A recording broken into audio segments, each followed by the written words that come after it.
is one of the reasons why if they say restructure, the North begins to panic. Each time they say, let's restructure Nigeria so that things will work well, they will start panicking because they don't want to lose that taste of oil money. They don't want to stay a day without getting the oil money. Look at all the humanitarian aids that this government and the Buhari's government have been sharing. The majority of that money has been going to the North. Yet, it has still not alleviated, the suffering situation of the people. It has still not brought them out from poverty. So, guys, this lawmaker says the oil in Delta State, the oil in Bayelsa State belongs to the people of Jigawa, and that they will do everything possible to take back their oil. Nigerians, take a look at this. Bayelsa belongs to Jigawa. The oil in Delta belongs to Jigawa. As long, yes, because we are called Nigeria today. So that's what I'm telling you. The oil belongs to us all. And we as Nigerians shall do everything possible to make sure we take that oil so that Jigawa people will have the oil as well. Will have the money of the oil. Anybody who thinks the oil of Bayelsa belongs to only Bayelsa is just deceiving himself. As long as we are in Nigeria, we will make sure that we have uninterrupted supply of oil so that there will be uninterrupted supply of money to Jigawa State. As long as we are called Nigeria. So guys, before I let you watch this video in full, I just want to say that, see, one of the things that have kept the North very poor is over-dependence on oil. I mean, northern part of Nigeria has always and every time depended on the oil coming from the south. And that is why we've seen them to be less productive. They are less skilled. They are less educated. There's more of hunger, terrorism, and all kinds of menace happening in the north. The over-dependence on the money coming from the oil is one of the problems in the north. I mean, one of the things causing the most problems we've seen in the north today. You can imagine in this 21st century, a lawmaker coming out to say that the oil in Bayelsa, the oil in Delta State also belong to the people of Jigawa State, and they will do everything possible to take what belongs to them. They've not seen the need to get skills for their people. They've not seen the need to teach the poor masses in the north skills that can help them. They don't want to educate them. They allow them to be, they allow them to remain uneducated because they feel they can always depend on oil. So what happens if the oil dries up? So Bayelsa belongs to Jigawa. The oil in Delta belongs to Jigawa. As long, yes, because we are called Nigeria today. So that's what I'm telling you. The oil belongs to us all. And we as Nigerians shall do everything possible to make sure we take that oil so that Jigawa people will have the oil as well. Will have the money of the oil. Anybody who thinks the oil of Bayelsa belongs to only Bayelsa is just deceiving himself. As long as we are in Nigeria, we will make sure that we have uninterrupted supply of oil so that there will be uninterrupted supply of money to Jigawa State. As long as we are called Nigeria. Of course we are not the same people. We have to understand that, look, I am a Fulani man, and Niger is different, Yoruba is different, but then God has made us to stay together. So why can't we attempt to stay together? And I honestly do not mind, even if we own pathways. Let's sit on the table and agree that, look, that oil of Bayelsa, Jigawa cannot have a share. No way. I don't mind us talking like that. But as of today, that oil, we shall do everything within our means, everything with our blood, to defend our oil in Bayelsa. We will do everything possible to defend that oil in Bayelsa. It belongs to Jigawa State as well. So that's what I want them to understand. This country fought civil war, and that's probably why we are still together. And anybody who threatened, unless if we are defeated, then we can leave the oil. But if anybody threatens the flow of oil, we shall fight and make sure oil flows. Ijo oil, Bayelsa oil belongs to Jigawa people. And we shall do everything possible to defend our oil in Bayelsa. Because God put our oil in Bayelsa, just like God has put mineral resources of Bayelsa in Jigawa. Bayelsa belongs to Jigawa. The oil in Delta belongs to Jigawa. As long, yes, because we are called Nigeria today.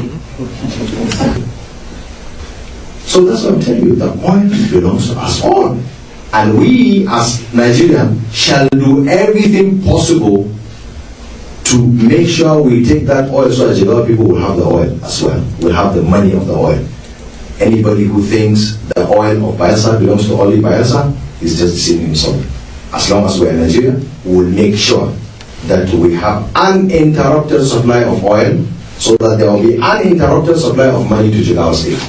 As long as we are called Nigeria. Of course we are not the same people. We have to understand that, look, I am a Fulani man, and Niger is different, Yoruba is different, but then God has made us to stay together. So why can't we attempt to stay together? And I honestly do not mind, even if we're going pathways, let's sit on the table and agree that, look, that oil of Bayelsa, Jigawa cannot have a share. No way. You know, I don't mind us talking like that. But as of today, that oil, we shall do everything within our means, everything with our blood, to defend our oil in Bayelsa. We will do everything possible to defend that oil in Bayelsa. It belongs to Jigawa State as well. You know, so that's what I want them to understand. This country fought civil war, and that's probably why we are still together. And anybody who threatened, unless if we are defeated, then we can leave the oil. But if anybody threatens the flow of oil, we shall fight and make sure oil flows. Ijo oil, Bayelsa oil belongs to Jigawa people. And we shall do everything possible to defend our oil in Bayelsa. Because God put our oil in Bayelsa, just like God has put mineral resources of Bayelsa in Jigawa. I mean, the northern elite should be the ones to be ashamed of themselves. The northern elite should be the ones to tell themselves they've not done well, because they've not helped in educating their people. They've not helped in giving them skills. They've not helped to change their mentality. They've just kept them in the dark, kept them poor, only used them in times of election just to gain votes. And once they gain that vote, they disappear into the thin air. They don't care about the people again. And you can see how the North is not just waking up to start claiming oil in the South, that this oil belongs to them. Come rain, come sun, they must do everything to get it for themselves. So guys, this is the mentality that is keeping the North poor. They are not ready to work hard. They are not ready to invest their time to go to school. They are not ready to invest their time in learning skills. They are not ready to invest their time in learning trade. They are not ready to better the lives of their people. Even those of them in politics, they are doing nothing to improve the lives of the people in the North. They've kept them in the dark, kept them poor. They only concentrate in using them during election to win election, and they will come out to tell you, after all, the North has population. What's the value, what's the quality of the population they have? Now, this is a lawmaker. He's one of those educated in their midst. He's coming out to the public, telling the public that the oil in the South now belongs to the North. Nigerians, where are we heading to? And from that, yesterday we talked about the call for Igbos to go. There's been this call for Igbos to leave, but I want to have you take a look at what Mr. Dele Farotimi once said about the Igbos. And before that, there's this other clip I want you to take a look at. Just listen for yourself. Igbos are not problem of Lagos. Now, Igbos are not problem of Lagos. Igbos are just, they have been part of Lagos since time immemorial. Have you ever heard that the Igbos and the indigenes fought themselves on tribal war? Igbos, this developer they are saying now, developer, where you take house from the properties from the owner, you develop it to a certain level. Do you know it was started by an Igbo before the war? Most of the properties in Lagos Island, they are the one that developed it. When the war now started, they left. Have you ever heard that the Igbos and Kwara, these Igbo people, are having problems? He said they don't have problem. You ever had Igbos and Jebu fighting? They are business partners. What do you have today? You are now having strangers, illiterate, devilish people who have committed a lot of crime in their villages, murderers who ran into Lagos. They are always, their transit point is always in Mushi. Then they are now coming out to sow hate, division. What about me, my people? I came first, though. I mean, first come before I come. Today, the Benin history and tradition in Lagos is they are looking for a way to erase it. When you call a modern Yoruba person, you say Benin came to trade. Are we traders? We don't trade, we conquer. We conquer land. We control land and install kingship. So today, even with Vibrant, somebody who does not swim the Atlantic, who does not have band, they always, let us remember, Lagos is a coastal state. The Igbo man learned that the government has nothing for him. So he learned to survive on his own. You will rarely ever find an Igbo man applying to the civil service or looking for a salary job. So the average one, even the ones I went to university with, they will go and attach themselves to somebody in the market. They will learn a trade. So they learned to do without government. They learned to discount the government completely. Which means that the Igbo man is better equipped than any other Nigerian to cope with our current circumstances, where the government has become completely useless. The Igbo man was already prepared for the uselessness of the government. So now that he is prepared for it, and everybody else have now decided to stigmatize the Igbo man, I can't blame the Igbo man for turning around and saying, it's none of my business, oh, enjoy your government. He didn't enjoy anything from the government before. So for somebody, and I'm talking about the average Igbo man who is like me and you. I'm not talking about the Ojihus or Kalus of this world or the Okorochas of this world who have always fed on the grievances of Ndi Igbo and made money by appeasement of government and then presuming to speak on behalf of. I'm not speaking to those ones. I'm speaking for the average man on the street who grew up believing that he has no portion in Nigeria, which was what fed the Biafran spirit and the demand for Biafra even 50 years after the Civil War. So I'm not speaking to the man on the street of Alaigbo. I'm not speaking to the trader in Alaba or at Aspanda or at Ladipo. All those ones, they have always lived with the mentality of being victims of the system. So when a victim of the system is telling you, leave me out of your protest, go and deal, because he wasn't gaining anything from the system in the first place. So if he wasn't gaining anything from the system in the first place, he has nothing to lose if the situation becomes... The only thing that is happening now is that more victims are being recruited into the Nigerian mess. So why should he, who was always a victim, further victimize himself by joining those he believes are responsible for his victimhood? Unfortunately, it only assures the victimization of everybody. But it is now incumbent on those of us who know better to help him to understand that, yes, we understand that was yesterday. But for us to all come out of this together, you would have to move away from that pain to now walk. Now at least everybody is now suffering. Yorubas will say that it means that until suffering is democratized, it is not possible to end it. The suffering in Nigeria has now been democratized.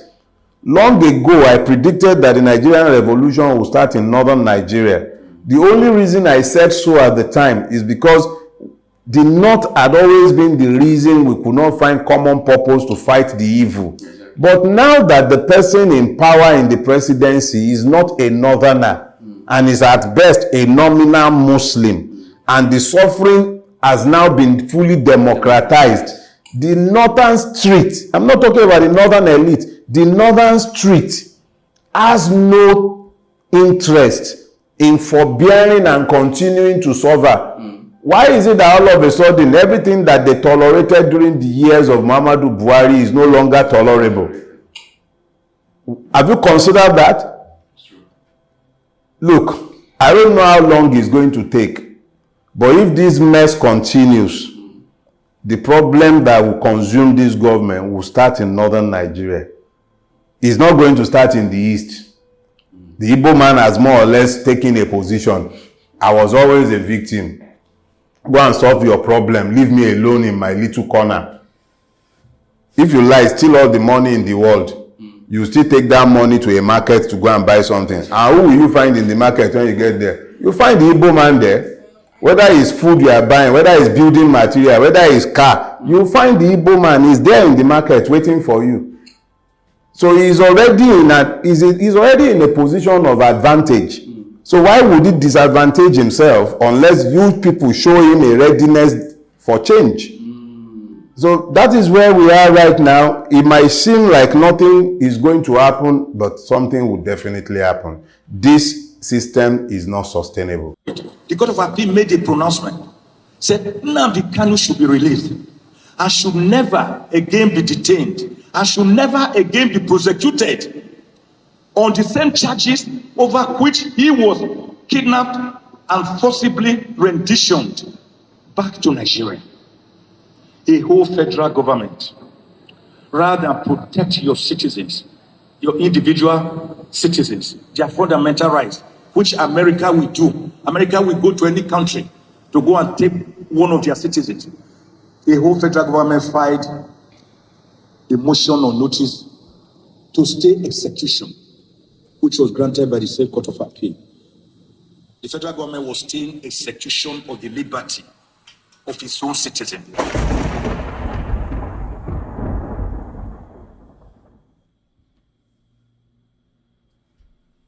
On a very topical issue, building bridges for a new Nigeria. The topic suggests, or rather admits of two things, that Nigeria has failed or is a failing nation, and that the present contraction we have is old, decrepit, and not working. So we want to make it new.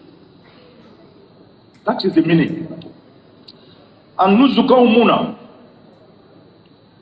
has become a great national platform to achieving this. I want to salute this organization. I'm particularly enthused with your goals. Management, creating effective management for Igbo professionals both at home and abroad, and promoting cooperation and collaboration between Igbos and other Igbos in Nigeria. Through the handshake programs, handshake across the Niger, handshake across Nigeria, you have done a lot to bring about this your dream. The Igbo man is a special man. He is gregarious. He is effective. He is innovative. He is daring. In fact, it is said if you go to any community, anywhere, not just in Nigeria, but the world, and you do not see an Igbo man, you should begin to run away. That place is not inhabitable. It's of not deterred him from having a common goal. In 1990, I went on a round country trip sponsored by the United States Formation Service, USAID. People like Senator Kairat, Abdurazak Gwadabe, who were on the trip together. Then they took us to Yakima, the very place Native Americans. So when we went there, they told me that there can't be an Igbo man here. I told them there must be an Igbo man here, because those are the real Native Americans. It's like a village, a settlement. So they use it as a kind of historical, totem for visitors. New York State. Then we went to a restaurant. I told them, we must see an Igbo man here before we leave this place tomorrow. On the table were 3 men. They were black. And I told them, watch those men. They said, oh yeah, they are black Americans. I said, I don't think so. You watch them. I believe they are Nigerians. Not only Nigerians, I believe they are Igbos. We were still arguing when one of them stood up and said, nah, So I said, you see what I'm talking about? So the Igbo man believes more in the indissolubility and indivisibility of this country than any other Nigerian. That is why he finds home everywhere he goes to. Go to the Sabon Gari areas of the entire northern part of Nigeria. I have a friend who speaks Igbo, Hausa, Yoruba, Efik, Ibibio, Urobo, English, about 6 to 7 languages. Because that is a melting point for them all. So I see this topic, therefore, as a bridge which is a source, or which is the process of creating, building, which is the process of creating or developing something. The bridge is something that makes it to connect to others, and bridge building, which are activities intended to make relations between two groups or more groups friendlier. This country, we must be careful in talking about its indissolubility and indivisibility. Its coming together itself was almost like an historical mistake. It was on the 8th of January, 1897, when one young lady called Miss Flora Louisa Shaw gave the name Nigeria to her. A British journalist, Niger area, the area around that River Niger. Don't forget that Western powers tried to write history for us by telling us that Mungo Park discovered the River Niger at New Busa, Kainji. Whereas when he came there, he met the natives drinking the water and taking their bath there. Yet he discovered it. That young lady wrote that article on the 8th of January 1897. And she was later to marry the man called Lord Lugard, Lord Frederick Lugard, the man who amalgamated the Lagos colony, the southern and northern protectorates, to found what you call Nigeria today on the 1st of January 1914. Since then, Nigeria has been yearning for nationhood. How many of us know that Nigeria was first owned and ruled by a company called Royal Niger Company between 1886 and 1890? And that this company now sold Nigeria to the British government for £865,000. That's about 735 naira was what your account was sold at the Royal Niger Company to the British government. Before then, Mr. Chairman, sir, I didn't forget Professor Nebo, the incoming president, very cerebral professor we have. Before then, we had city-states, people who were already independent. We had the Oyo Empire,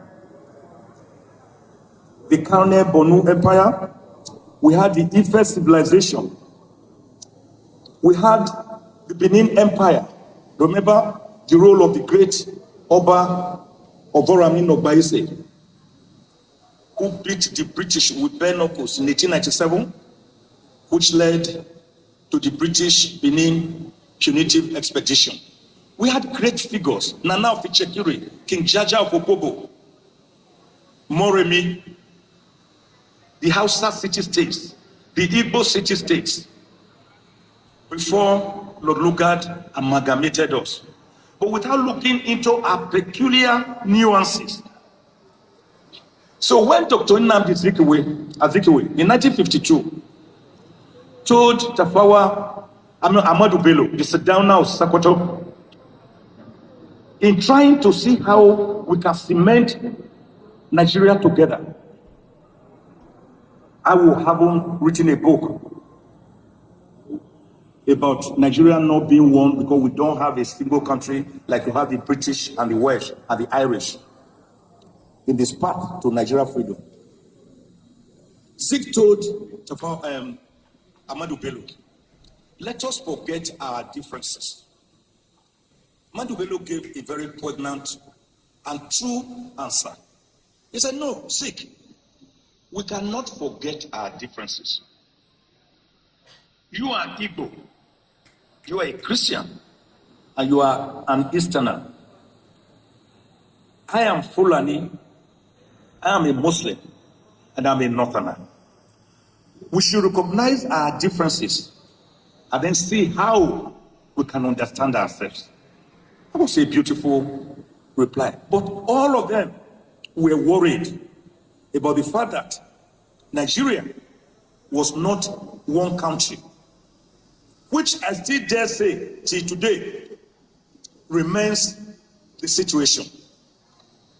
When the first military coup took place in this country, I'm sorry, before I give solutions, I normally like to give background, because it is the problem we have, and Peter the Rock will agree with me. Most of the problems we have is that they had even removed history from our syllabus.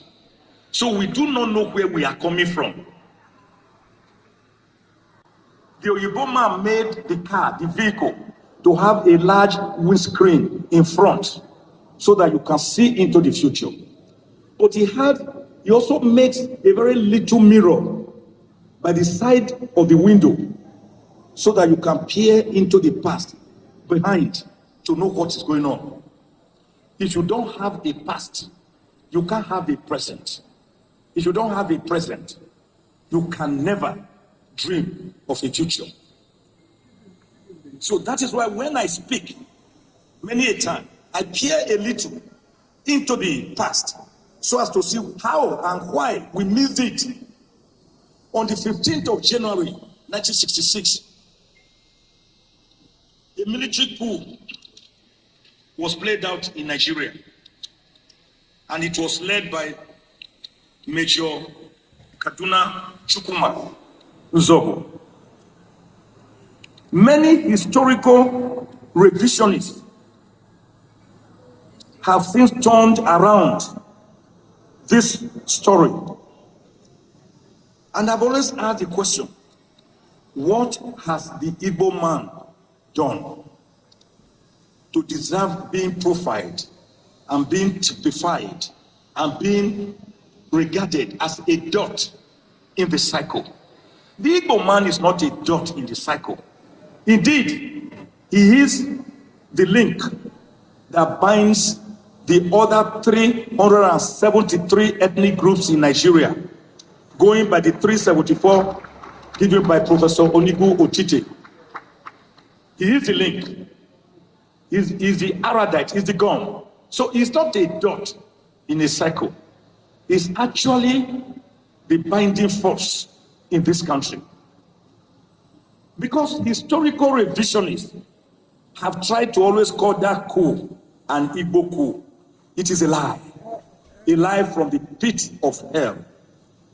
And as a student of history, I dare not say I'm an historian, though I've written up to 5 books on history, because there are historical professors of history. The truth is that of the people who played out the military coup, the Igbos were not the only one. Led by Major Kaduna Uzogu Chukwuma from Okpanam near Asaba in Delta State. The people mistake the fact that the following were also leaders of the coup to say it was an Igbo coup. Who were the others? The others were Major Emmanuel Ifejuna, Major Chris Anuforo, Major Timothy Onwatwegu, Major Humphrey Chukwuka, Major Don Okafor, Captain Ben Gullier, Captain Emmanuel Mubusi, and Captain Obu Oji. Because of that, they always say it was the Igbos that led that coup. No, I want to fault this historical profanity. The following were the people who led the coup, apart from the 7 I've just mentioned. Major Adewale Ademoyegun, Yoruba, he wrote the book. He wrote the book, Why We Struck. I've read that book. Captain G. Adeleke, Yoruba, he is the author of the book, The Reluctant Rebel. Lieutenant R. Egbigo, he was of Isan origin, that's the present-day Edo State. There was Lieutenant Tijani Kassina, Hausa Fulani. There was Lieutenant O. Olafemiyo, Yoruba. Captain Gipsy Jalo, from Bali in the present Taraba State. Captain Swanton Robert, from the Middle Belt. Lieutenant Hope Harris Egaga, Urubu, extraction. Lieutenant Dag Waribori, Ijo, Delta State. Second Lieutenant Saleh Dambo, Hausa. And Second Lieutenant John Atom Pera, who was later a military administrator in this country, is of TV extraction, Benue State. So I ask, what has the Igbo man done to say he was the only one, they were the only one who played it? So from today onwards, tell them that is an historical piece of narrative. It is not true.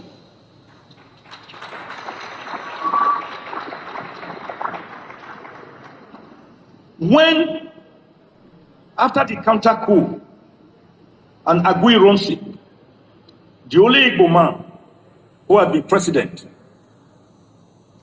of this country, military head of state, between January 1966 and July 1966, that's the only one. The nearest was Dr. Alex Ekweme, who was vice president to Alhaji Aliyu Shehu Usman Shagari.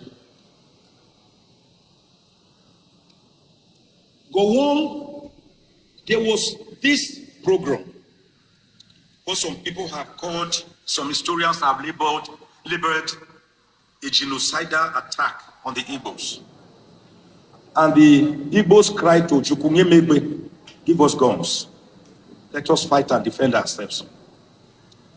We could have had probably a country without a war if wise counsel had prevailed. But Lieutenant Colonel Yakubu Gowon, the handsome 12 man who was a bachelor before he took over the headship of this country and only married Victoria after he became head of state, they disagreed and said they were going to carry out a police action from the Nsukka axis. That was a piece of historical mistake. That mistake was to turn into a 3-year bloody civil war that took the lives, some people say, of over 3 million Biafrans. And that was after the failure of the Aburi Accord, when General Ankara had hosted Gowon and Ojukwu in Ghana to find a way as to how to avoid war. By January 15, 1970, the Biafrans decided to surrender to the Nigerian side through General Philip Effiong, who surrendered to General Olusegun Obasanjo, the man who had taken over control of the 3rd Marine Commando from Adekunle, Benjamin Adekunle. Then the 3 R's were promulgated. 3 R's: reconstruction, rehabilitation, and reconciliation. I've always asked the question, because driving here, if you drive to Enugu State from Onitsha, passing through Oba, Orefite, Okija, Ihiala, Uli, Mubudi, Awo Mama, Oweri. You will see more roadblocks that you can find in the northern part of Nigeria, where Boko Haram and armed banditry reign supreme. So I find these people more in a state of mental and physical siege. So again, I ask the question, what has the Igbo man done? Have they reconciled? One of the 3 R's? Have they been rehabilitated? One of the 3 R's? Have they been reconstructed? One of the 3 R's? I do not know. I do not know whether you know.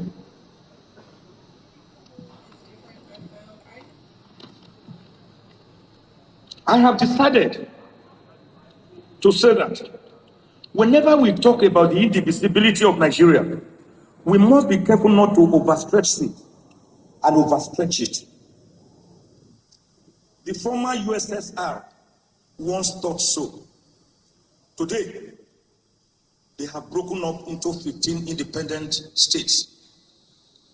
Some of them are Ukraine, currently at war with Russia, Russia itself, Latvia, Estonia, Lithuania, the one we call the 3 Baltic states, Estonia, Armenia, Kingston, Moldova, Turkmenistan, Azerbaijan, and Georgia.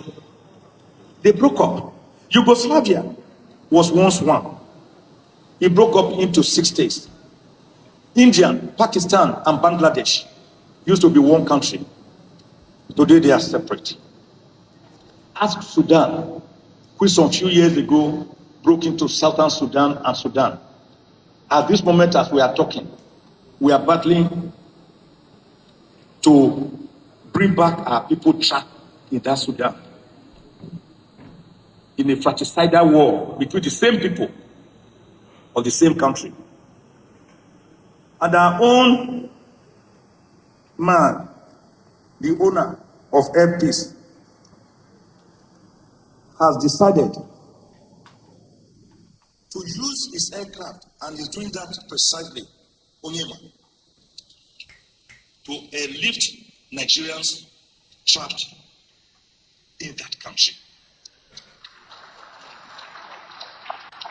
Alan Onyema, God bless you.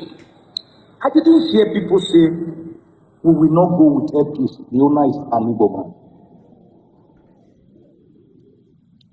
Chimanda Ngozi Adichie, Dr. Ngozi Okocha, the first female and black Director General of the World Trade Organization, WTO, and former Managing Director, World Bank Operations. They are doing Nigerians proud and Nigeria proud. I haven't heard anybody say, we don't want to take the glory because they are Igbos. JJ Okocha, Dan Amokachi, Kanu Wanko, Mikel Obi Uche Okechukwu Vincent Enyema, Christian Chukwu Emmanuel Okala, Onyekachi Abam, Francis Uzoho and Harry Mosu, and many others. They bombed the local and international fields, doing Nigeria and Nigerians proud. I didn't hear anybody say, we didn't want the glory because they are Igbos. Chioma Ajua, in 1996, took the Olympic gold medal at the Atlanta Olympics.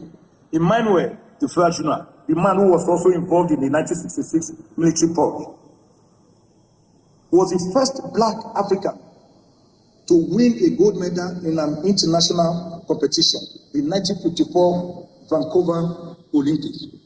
Michael Okpala, alias Power Mike. Richard Ihetu, alias Dick Tiger, former world boxing weight champion.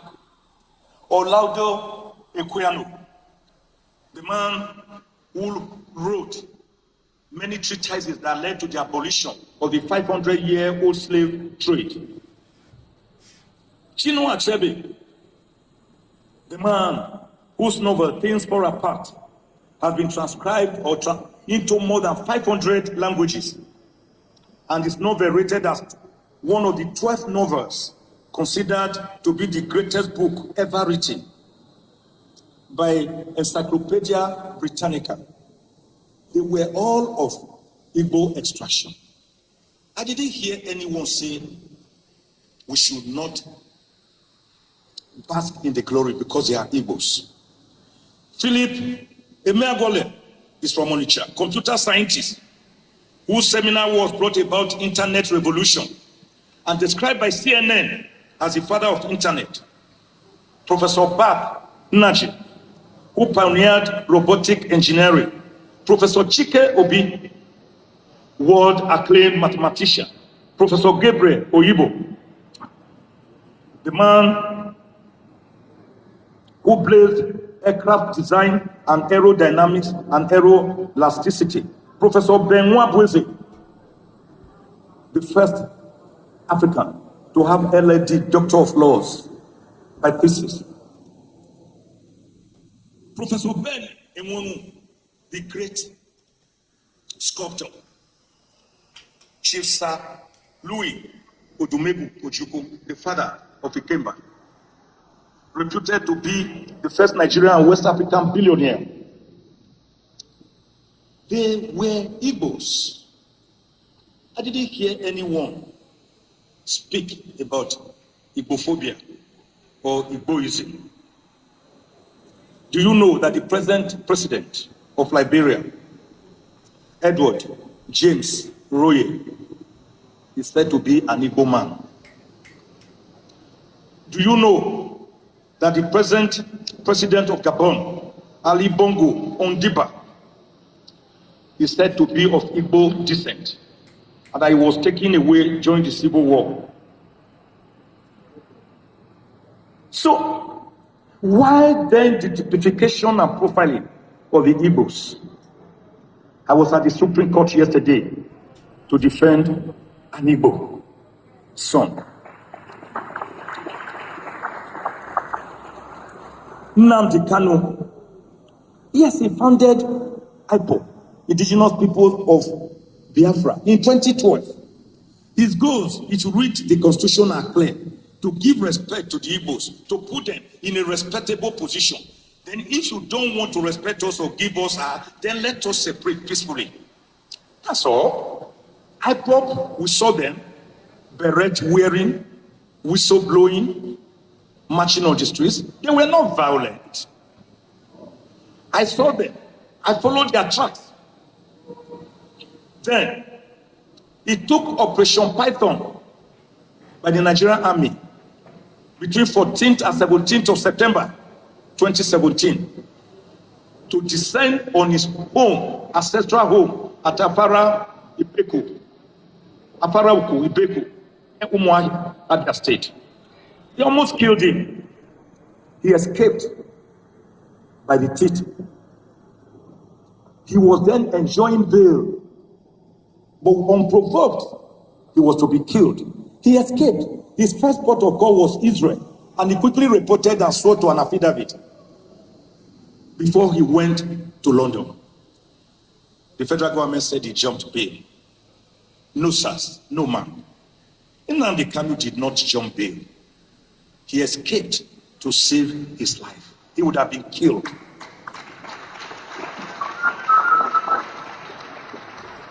So the self-determination bid by IPOB, for your information, for those who had always harbored the thought that it is an illegality or an unconstitutionality, it is not true. Self-determination is recognized by Article 20 of the Universal Declaration of Human Rights, 1948. Articles 10, 11, and 12, and 20 of the African Charter of Human and People's Rights. Articles 1 and 22 of the International Covenant on Civil and Political Rights, 1976. Articles 3 and 4 of the United Nations Declaration on the Rights of Indigenous People, 2007. So Nnamdi Kanu was brought back. He was abducted in Kenya, blindfolded, tortured, and forcibly brought back on the 27th of June, 2021, after he was kidnapped on the 19th of June. They charged him to court. I went to court. He was charged with 15 counts. I went to the Federal High Court and argued with a preliminary objection that the case had no legs to stand on, that the charges were bad and could not fly legally. The Federal High Court agreed with me and struck out 8 of the 15 counts, remaining 7. I was dissatisfied. I took the battle to the Court of Appeal, Abuja Division, and the Court of Appeal agreed with me and dismissed the remaining 7 counts.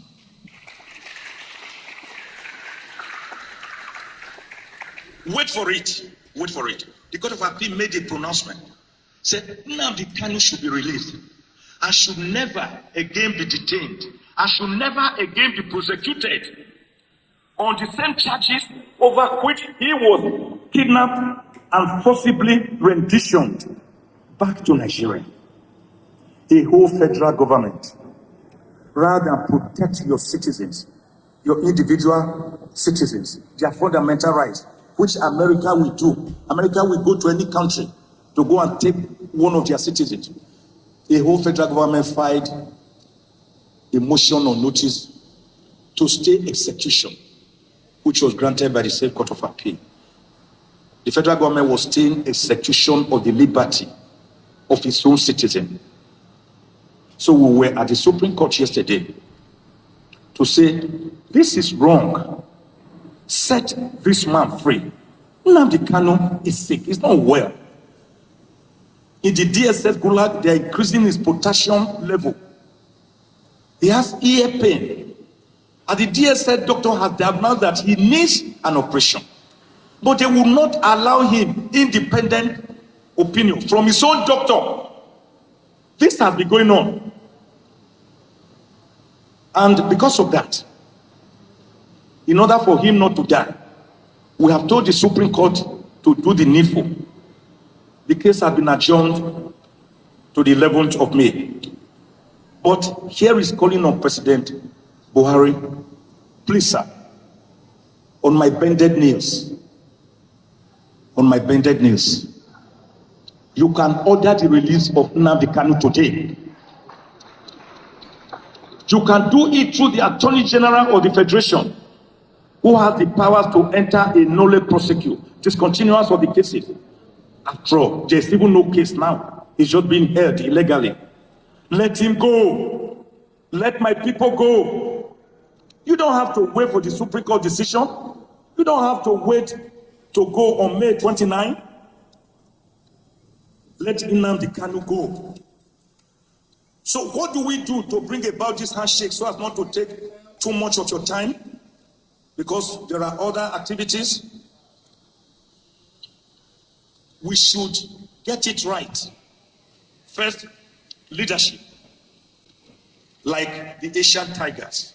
Because Professor Chinua Achebe told us in his epic, The Trouble with Nigeria. So the trouble with Nigeria is simply and squarely a failure of leadership. The Nigerian problem is the unwillingness or inability of its leaders to rise to the responsibility, to the challenge of personal example, which are the hallmark of true leadership.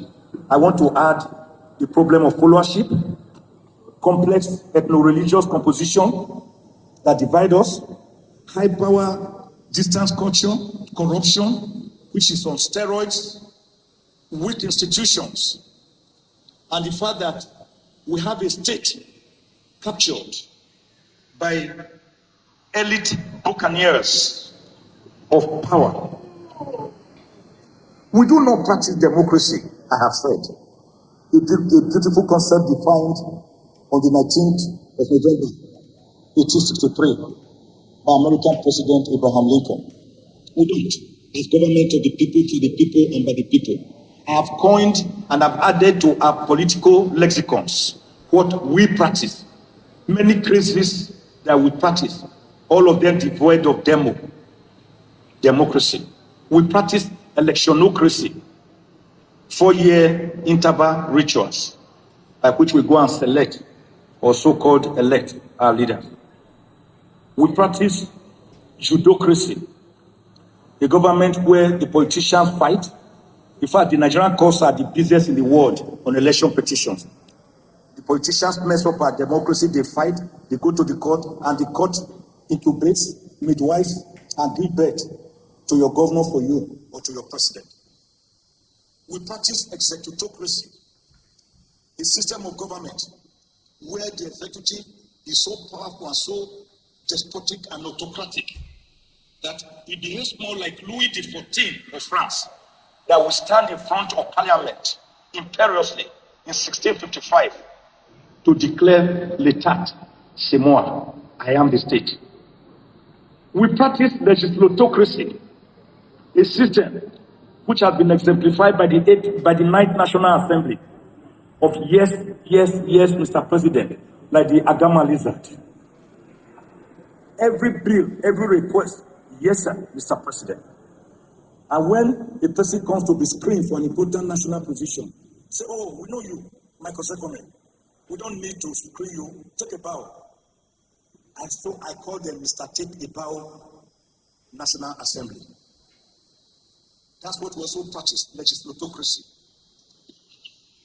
So I put here some of the things we should do to have this handshake, not just across the Niger, but also across the Benue, imitating the Asian tigers, investment in skills, advancement in technology, engagement of specialized agencies, establishment of pilot projects, involvement of international agencies, adaptation of foreign imported technology, massive investment in infrastructure, manufacturing, proper and prudent management of our natural resources, disciplined, relatively cheap, educated and skilled workforce, targeting high literacy level, formulating and implementing deliberate government policies, strengthening the developments of agriculture, encouraging industrial development, human capital development, developing small and medium scale enterprises, maintenance and this is one of the reasons why if they say restructure, the North begins to panic. Each time they say, let's restructure Nigeria so that things will work well, they will start panicking because they don't want to lose that taste of oil money. They don't want to stay a day without getting the oil money. Look at all the humanitarian aids that this government and the Buhari's government have been sharing. The majority of that money has been going to the North. Yet, it has still not alleviated, the suffering situation of the people. It has still not brought them out from poverty. People are into all kinds of mess in the North. And you can see what this lawmaker is saying, that they are the owner of the oil, that they too, for the fact that they are Nigerians, they are equally part and parcel of the money coming from them, as if they are not the ones enjoying this money the most. So guys, away from the topic of the North, I don't know what your comments are. Let me know in the comment section below. But don't forget that the North enjoys the most when it comes to the resources of this nation. And in Northern Nigeria has been the one enjoying the money. They have more of the presence of the government. If you go to to places like Southeast, even the South, where the oil is actually coming from, go and see the kind of lives the people there are living. They don't even have good roads. They don't have good schools. They have nothing. I mean, those of them in the South, they have nothing to boast of. But the people in the North are the ones, they generate less revenue, but they gain the most from oil money. Away from that, yesterday we talked about the call for Igbos to go. There's been this call for Igbos to leave, but I want to have you take a look at what Mr. Dele Farotimi once said about the Igbos. And before that, there's this other clip I want you to take a look at. Just listen for yourself. So guys, you have seen it for yourself. These are some of the challenges that people keep facing in this country. I mean, somebody will just wake up and say the oil in the North belongs to them. You can imagine if an Igbo man has come out to say the land in the North belongs to the Igbos. There will be fire on the mountain. I mean, everywhere will be run. People will be running heta-sketa by now. If an Igbo man should come out boldly to say the land in Lagos or the land in the North belong to an Igbo man or belong to us, you guess what will be happening in Nigeria now? That's to tell you the level to which they've reduced an Igbo man. That's to tell you the kind of, ridiculous situation that Igbos are going through in this country. And that is why we keep saying we can't continue this way. If the Nigerian entity or Nigeria as a country can no longer accommodate the Igbos, they also want to secede. They said they want to go. You let them go. But if we want to live together, please, can we just give peace in this country called Nigeria? Can we do away with all the tribalism and all kinds of things that we are seeing today so that this country can improve? Anyway, let me know what you think about all this in the comment section below. Please don't forget to subscribe to the channel, turn on the notification bell, and don't forget to drop your thoughts in the comment section below. Thank you.